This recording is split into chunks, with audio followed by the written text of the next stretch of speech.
Kitabımız bu. 350 soruda 350 soru ve cevap demişim. Üstada sordum.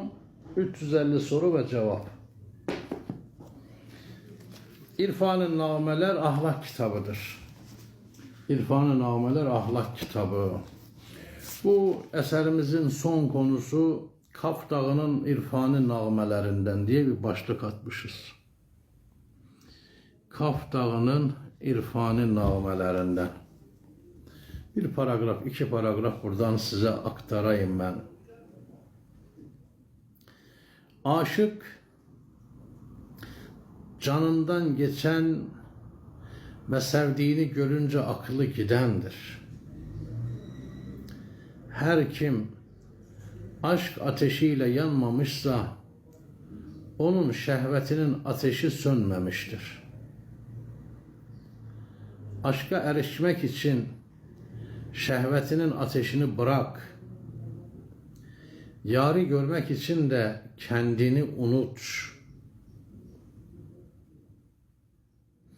Allah-u Teala Hazreti Musa'ya ne buyurmuştu? Ya Musa, da' nefsek ta'al. Nefsini bırak öyle gel. Nefsini bırak yüksel. Biz burada ne diyoruz? Yâri görmek için de kendini unut. Aşk ile şehvet nasıl yan yana gelebilir ki? Hiç su ile ateş karışabilir mi? Hiç sarhoş biri Kabe içine girer mi? Bütün keder ve kaygılardan kurtulmak için manaya, ukbaya aşık olmalısın. Alimin cahili görecek gözü yoktur. Alimin cahili görecek gözü yoktur. Aziz kardeşlerim, bu bölüme özellikle iyi dikkat edin. Alimin cahili görecek gözü yoktur. Cahil de alimden nefret eder. Can tenin durumundan dolayı meşakkate düşer. Ten ise can alemini kabul etmez. Can ile tenin uyuşması çok zordur. Can nasıl balçık ile benzeşebilir? Cisim bir şeytandır. Naz ve cilve onun hilesidir. İnsan candır. Ten de onun şeytanıdır.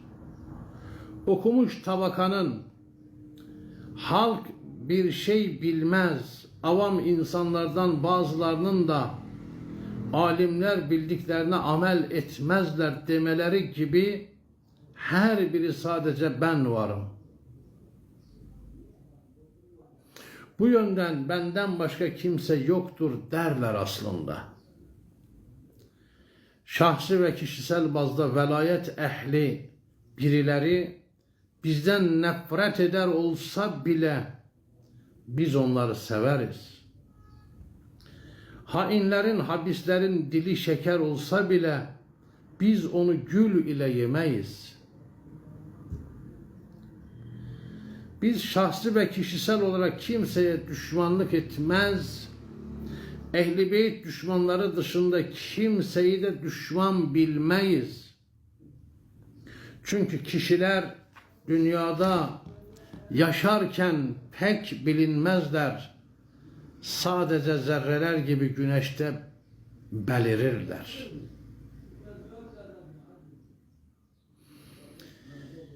İnancın delilli olursa ve her konuyu da belgesi ile bilirsen, inancı bozuk olanlar senin inancını bozamaz.